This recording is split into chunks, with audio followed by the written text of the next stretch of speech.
남편이 아내 암 선고 받자마자 이혼 서류 들이밀었대. 어머 세상에 진짜 짐승 같은 놈. 냉소 섞인 목소리가 작은 마을 미용실 안을 가득 채웠습니다. 오후의 햇살이 창문을 비추고 있었지만 그 공간 안에 흐르는 공기는 싸늘했습니다. 한 남자의 이름 석자가 사람들의 혀끝에서 날카로운 칼날이 되어 돌아다니고 있었습니다. 이혼 서류, 암 선고, 그리고 도망. 이 세 단어만으로 마을 사람들은 이미 판결을 내렸습니다. 피고인의 이름은 강재호 37세. 평범한 중소기업 영업직 사원이었습니다. 그는 아내 윤지수가 유방암 3기 판정을 받은 직후 이혼 서류를 내밀고 집을 나간 남자로 세상에 알려졌습니다. 그가 사라진 지 2년이 지난 지금 재호는 다시 그 마을로 돌아왔습니다. 남루한 작업복 차림에 깊이 패인 눈가, 그리고 아무도 읽지 않은 두꺼운 서류 봉투 하나를 들고서 과연 이 남자에게 무슨 일이 있었던 걸까요? 세상이 짐승이라 불렀던 그 남자의 진짜 이야기 지금 시작합니다.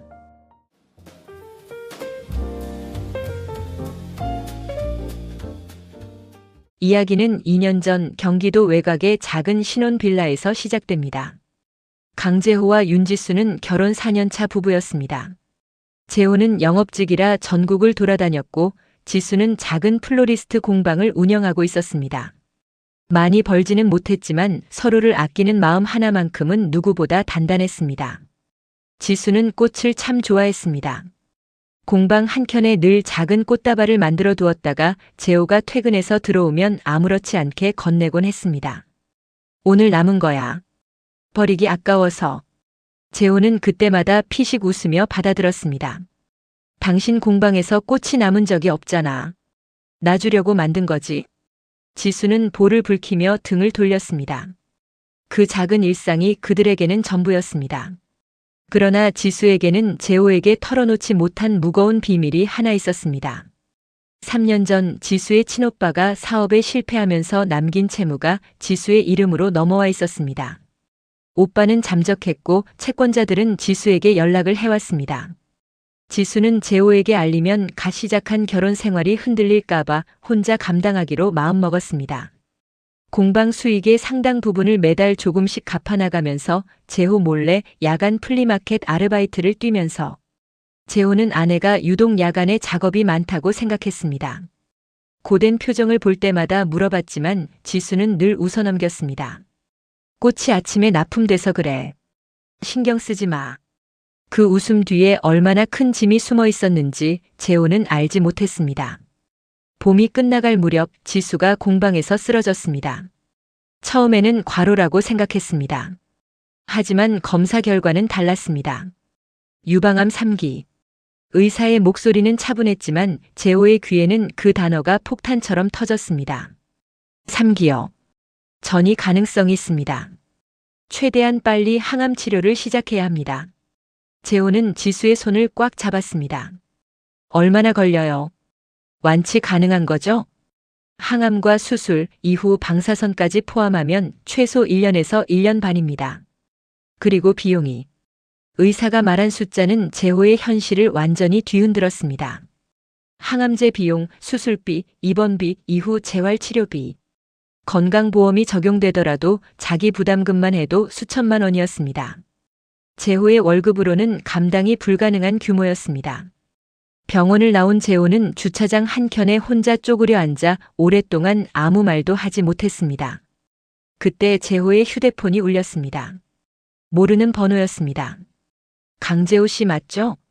윤지수 씨 남편. 지수 씨가 갚아야 할 돈 알고 계시죠? 이제 저희도 더는 기다릴 수가 없어요.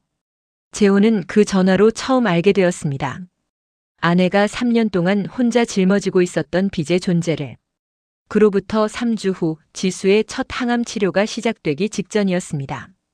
재호는 병원 원무과에서 긴 시간을 보낸 뒤 법무사 사무소를 찾아갔습니다. 그리고 닷새 후 지수의 병실에 나타나 이혼 서류를 내밀었습니다. 지수는 링거를 맞으며 그 서류를 멍하니 바라봤습니다. 재호야. 이게 무슨. 서명만 해줘. 부탁이야. 재호의 목소리는 떨렸지만 눈빛은 단호했습니다. 지수는 울면서 서명했습니다. 무슨 의미인지 이해하지 못한 채 그 장면을 병실 복도에서 목격한 사람이 있었습니다. 재호의 처남, 즉 지수의 남동생 윤성혁이었습니다. 성혁은 충격과 분노로 그 자리에 굳어버렸습니다. 성혁은 그날 어머니에게 전화했습니다. 어머니, 형부가 누나한테 이혼 서류 들이밀었어요. 항암 치료 시작도 전에. 소식은 순식간에 퍼졌습니다. 재호의 직장 동료들, 마을 사람들, 심지어 재호가 거래하던 거래처 직원들까지 수군댔습니다. 암 걸리자마자 도망간 거래. 병원비 무서워서 버린 거지 뭐. 저런 인간이 세상에 다 있어. 재호는 짐을 싸서 집을 나갔습니다. 그는 아무것도 해명하지 않았습니다. 오히려 고개를 숙인 채 마을을 빠져나갔습니다. 그 뒤로 2년 동안 아무도 재호의 소식을 몰랐습니다. 재호가 사라진 뒤 그의 책상 서랍에는 아무것도 남아있지 않았습니다. 단 하나 법무사 사무소 영수증 한 장을 빼고 지수의 어릴 적 친구이자 재호와도 친분이 있었던 김태은은 우연히 그 영수증을 발견했습니다. 영수증에 적힌 업무 내용은 단순한 이혼 서류 작성이 아니었습니다. 재산 분리 등기, 채무 관계 법적 분리 명예 이전. 태은은 고개를 갸웃했습니다. 이혼하면서 왜 이렇게 복잡한 서류를 만들었지? 그녀는 법무사에게 직접 찾아갔습니다. 법무사는 의뢰인의 정보를 공개할 수 없다고 했지만 태은이 지수의 친구라는 것을 확인하고 단 하나의 사실만 말해주었습니다. 재호 씨가 원한 건 이혼이 아니었어요. 법적으로 지수 씨를 채무 관계에서 완전히 분리하는 것이었습니다. 태은은 그 자리에서 말문이 막혔습니다. 이혼 서류는 진짜 이혼이 목적이 아니었습니다. 재호가 지수와 법적으로 분리됨으로써 채권자들이 지수에게 직접 압박을 가하지 못하도록 막기 위한 선택이었습니다. 그리고 태은은 곧 또 하나의 사실을 알게 되었습니다. 재호가 집을 나가기 직전 자신의 퇴직금과 개인 보험 해약 환급금, 그리고 부모님께 빌린 돈을 모두 합쳐 지수가 짊어진 채무의 절반 이상을 이미 변제해 놓았다는 것을. 재호는 도망친 것이 아니었습니다. 채권자들의 타깃이 자신을 향하도록 일부러 이혼 서류를 이용했던 것입니다. 2년이 지났습니다. 지수는 항암 치료를 버텨냈습니다. 머리카락이 빠지고 몸무게가 10kg 넘게 빠지는 동안 병원비는 누군가가 매달 꾸준히 납부하고 있었습니다. 병원 측은 익명의 이체라고만 했습니다. 지수는 재호를 증오하려 했습니다.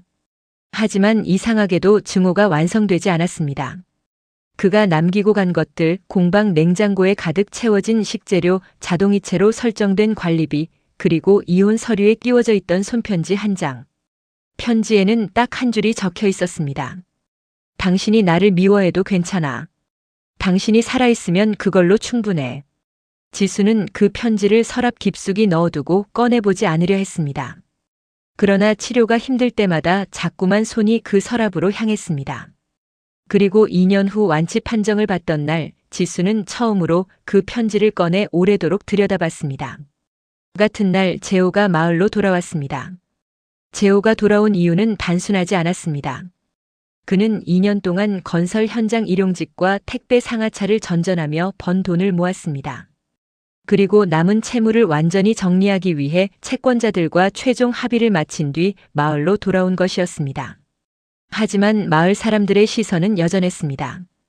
저 사람이 다시 왔네. 뻔뻔하기도 하지. 지수 씨가 다 나으니까 이제 다시 붙으려는 거 아니야? 처남 성혁은 재호가 마을 입구에 들어서는 것을 보자마자 달려왔습니다. 형부, 여기 왜 왔어요? 누나가 얼마나 힘들었는지 알아요? 혼자 치료받으면서 형부 욕을 단 한 번도 안 했어요. 그게 더 슬펐다고요. 재호는 성혁의 말을 고스란히 받아냈습니다. 피하지도 변명하지도 않았습니다. 대신 그는 들고 온 서류 봉투를 성혁에게 내밀었습니다. 내 누나한테 전해줘. 채무 완전 정리 확인서야.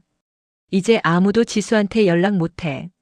성혁은 봉투를 받아들고 한참을 침묵했습니다. 형부, 이게 다 뭐예요? 재호는 피곤한 얼굴로 낮게 웃었습니다. 내가 해야 할 일이었어. 처음부터. 태은은 성혁과 함께 서류를 확인했습니다. 그리고 이 모든 내막을 지수에게 전했습니다. 지수는 한동안 아무 말도 하지 못했습니다. 이혼 서류의 진짜 의미, 재호가 퇴직금까지 털어 채무를 갚아온 사실, 그리고 2년 동안 매달 병원비를 입금해온 것이 재호였다는 것까지. 병원 측에 다시 확인해 보니 익명 이체에는 매번 메모가 붙어 있었습니다. 윤지수 환자 치료비 부탁드립니다. 짧고 건조한 문장이었지만 지수는 그 메모 앞에서 무너졌습니다. 왜 말 안 했어? 왜 혼자 다 했어? 성혁도 더 이상 재호를 향해 쏘아붙이지 못했습니다. 그는 오히려 재호가 이혼 서류를 들이밀던 그날, 왜 재호의 눈이 그토록 붉었는지 이제야 이해했습니다. 재호는 지수를 찾아가지 않았습니다. 그는 마을 외곽의 작은 고시원에 짐을 풀고 지수에게 연락도 하지 않았습니다. 할 말은 서류로 이미 다 했다고 생각했습니다. 그러나 사흘 후 지수가 먼저 재호를 찾아왔습니다. 재호는 고시원 앞 계단에 앉아 편의점 삼각김밥을 먹고 있었습니다. 지수를 보자 굳어버렸습니다. 지수는 재호 앞에 서서 오래도록 그를 바라봤습니다. 항암 치료 후 짧게 자란 머리카락, 조금 더 가냘파진 얼굴. 하지만 눈빛은 여전히 재호가 사랑했던 그 눈빛이었습니다. 왜 말 안 했어? 지수의 목소리는 낮고 떨렸습니다. 재호는 삼각김밥을 내려놓으며 시선을 바닥으로 떨궜습니다. 말했으면 당신이 더 힘들었을 거야. 빚이 자기 때문에 생긴 거라고 자책했을 거잖아. 그래도 뭐. 당신이 살아야 했어. 그게 전부였어. 지수는 더 이상 말을 잇지 못했습니다. 눈물이 먼저 흘렀습니다. 재호도 울었습니다. 2년 동안 한 번도 울지 않았던 그 남자가 편의점 삼각김밥을 손에 쥔 채 고시원 계단에서 소리 없이 어깨를 들썩였습니다. 한참 뒤 지수가 먼저 손을 내밀었습니다. 재호는 그 손을 잡았습니다. 며칠 후 이 이야기의 전말이 마을에 조금씩 알려지기 시작했습니다. 태은이 조심스럽게 사람들에게 전했고 성혁이 자신의 SNS에 짧은 글을 올렸습니다. 제가 2년 동안 형부를 욕했습니다. 죄송합니다. 형부가 버린 건 누나가 아니라 자기 자신이었습니다. 그 글은 빠르게 퍼졌습니다. 미용실에서 재호를 욕했던 사람들, 거래처에서 수군댔던 사람들, 마을 어귀에서 천벌받을 거라고 했던 사람들. 그들은 저마다 조용해졌습니다. 누군가는 미안했고, 누군가는 부끄러웠고, 누군가는 여전히 인정하기 싫었습니다. 하지만 재호는 그 누구에게도 사과를 요구하지 않았습니다. 그는 성혁에게 이렇게 말했습니다. 나는 세상한테 억울한 게 없어. 내가 선택한 거였으니까. 다만 하나만 후회돼. 뭐가요? 지수한테 처음부터 솔직하게 말했어야 했어. 혼자 감당하겠다는 생각이 오히려 지수를 더 혼자이게 만든 거더라고. 그게 진짜 내 잘못이었어. 세상은 단편적인 장면 하나로 사람을 판단합니다. 이혼 서류를 내미는 손. 짐을 싸서 떠나는 뒷모습. 병원비를 내지 못해 쩔쩔매는 얼굴. 그 장면만 보면 누구나 같은 결론을 내립니다. 도망쳤다. 버렸다. 비겁하다. 하지만 그 장면 뒤에 무엇이 있었는지, 그 선택을 내리기까지 얼마나 많은 밤을 혼자 울었는지 아무도 묻지 않습니다. 강재호가 받은 천벌은 가난도 고독도 아니었습니다. 가장 사랑하는 사람이 가장 힘든 순간에 곁에 있어주지 못했다는 사실. 함께 짊어질 수 있었던 짐을 혼자 지려다 오히려 더 큰 상처를 남겼다는 것. 그것이 재호가 스스로에게 내린 가장 혹독한 판결이었습니다. 그리고 윤지수의 천벌도 마찬가지였습니다. 사랑하는 사람을 보호하겠다는 이유로 비밀을 혼자 삼킨 것. 그 침묵이 결국 두 사람 모두를 더 깊은 고통으로 밀어넣었습니다. 사랑은 혼자 짊어지는 것이 아닙니다. 함께 무너져도 괜찮다고 말할 수 있는 것, 그것이 진짜 사랑인지도 모릅니다. 재호와 지수의 이야기는 해피엔딩인지 아닌지 모르겠습니다. 다시 함께하든 각자의 길을 가든 그것은 중요하지 않습니다. 중요한 건 두 사람이 이제 더 이상 혼자가 아니라는 것입니다. 오늘 영상 여기까지입니다. 혹시 여러분 주변에도 섣불리 판단했다가 나중에 오해였다는 걸 알게 된 경험이 있으신가요? 댓글로 여러분의 이야기를 들려주세요. 공감이 되셨다면 구독과 좋아요, 알림 설정도 부탁드립니다. 다음 영상에서 뵙겠습니다.